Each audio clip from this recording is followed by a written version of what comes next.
ஏவல் பிள்ளை சூனியோ.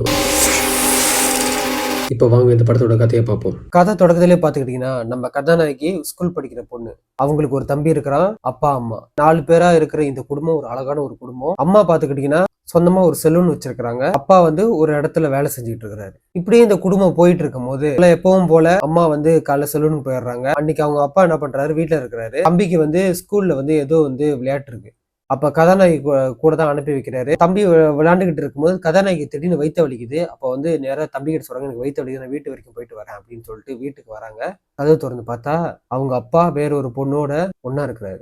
இத பார்த்து அதிர்ச்சியான நம்ம கதாநாயகி அங்கிருந்து வேகமா போறாங்க. அவங்க அப்பா அங்கிருந்து வேகமா ஓடி வந்து நம்ம கதாநாயகி அரைஞ்சிட்டு வந்து உங்க அம்மா கிட்ட சொல்லக்கூடாது அப்படின்ற மாதிரி சொல்றாரு. ஒரு நாள் வந்து அவங்க வேலை விஷயமா ஒரு இடத்துக்கு போறேன் அப்படின்ற மாதிரி சொல்லிட்டு போறாரு. ஒரு வாரம் தான், அதுக்குள்ள வந்துருவேன் அப்படின்ற மாதிரி சொல்லிட்டு போறாரு. இப்ப அக்க பக்கம்லாம் நான் வந்து கேக்குறாங்க நம்ம கதாநாயகிட்டையும் அவங்க அம்மா கிட்டயும், எங்க உங்க அப்பா அப்படின்னு. அதுக்கு வந்து கதாநாயகி அவங்க அம்மா சொல்றாங்க, இங்கதான் இப்பதான் போயிருக்கிறாரு, இன்னும் ஒரு வாரத்துல வந்துருவாரு அப்படின்ற மாதிரி சொல்றாங்க. அக்கம் பக்கம் இருக்கிறவங்க முகம்லாம் ஒரு மாதிரி சுளிக்க ஆரம்பிக்கிறாங்க. சரி, இது ஏன் அப்படி முகம் சுளிக்கிறாங்க அப்படின்னு பார்த்தா, ஒரு நாள் வந்து நம்ம கதாநாயகியோட அவங்க அம்மா கிட்ட பேசிட்டு இருக்கும்போது, என்ன உங்க வீட்டுக்காரு வந்து இன்னும் ஒரு வாரம் தான் போயிருக்காரு, ஒரு வாரம் போயிருக்காருன்னு சொல்றீங்க, உங்க வீட்டுக்காரு போய் 1.5 வருஷம் ஆகுது வீட்டுல இருந்து, என்ன நீங்க கவனிச்சிங்களா இல்லையா அப்படின்ற மாதிரி சொல்றாங்க. அப்பதான் வந்து நம்ம கதாநாயகியோட அம்மாக்காரி யோசிக்கிறாங்க, ஆமா அப்பா வந்து 1.5 வருஷம் இருக்கு, நம்ம வந்து கவனிக்கவே இல்லையே அப்படின்ற மாதிரி யோசிக்கிறாங்க.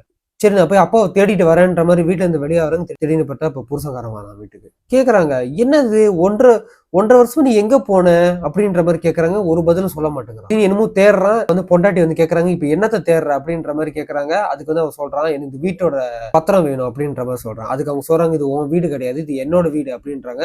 பொண்டாட்டி இப்ப அடிக்கிற மாதிரி போறான். இப்ப பொண்டாட்டிக்கு ஒண்ணுமே புரியல, ஏன் இப்படி நடந்துக்கிறான் அப்படின்னு சொல்லிட்டு ஒரு சாமியாரை போயிட்டு சந்திக்கிறாங்க. இப்ப அந்த சாமியாரை சந்திக்கும் போதுதான் விஷயம் வெளியே வருது. ஒரு கட்டம் வந்து ஒரு பொண்ணோட ஒன்னா இருந்திருப்பான் பாத்தீங்களா, அவதான் இவனுக்கு வந்து ஏவலை வச்சு புருஷனை அவன் பக்கத்து இழுத்து இருக்கா. புருஷனை அவ பக்கத்து இழுத்ததுக்கு அப்புறம் முடி, துணி, கிளிப் அப்படின்னு சொல்லி சில ஜாமான் எடுத்து வந்து கொண்டு வந்து இவகிட்ட கொடுக்குறான். கொடுத்துட்டு அவங்க வச்சுட்டு இருக்கிற செலூனு, இந்த வீடு, இப்படி எல்லாத்துலயும் ஏவலை வச்சு இதனால இந்த குடும்பம் எப்படி பாதிக்கப்படுது, அதுக்கப்புறம் என்ன ஆகுது அப்படின்றது இந்த படத்தோட மீதி கதை. இது வந்து ஒரு இந்தோனேஷியன் ஹாரர் மூவி. இந்தோனேஷியா மொழியில மட்டும் தான் இருக்குது. மூவி பாக்ஸ்ல இந்த படத்தோட பேர் பிறகு இந்த போஸ்டர்ல இருக்கு. அந்த பேரை வச்சு இந்த படத்தை நீங்க தட்டி பார்த்துக்கலாம். நான் உங்கள் கிரேசி ஜே.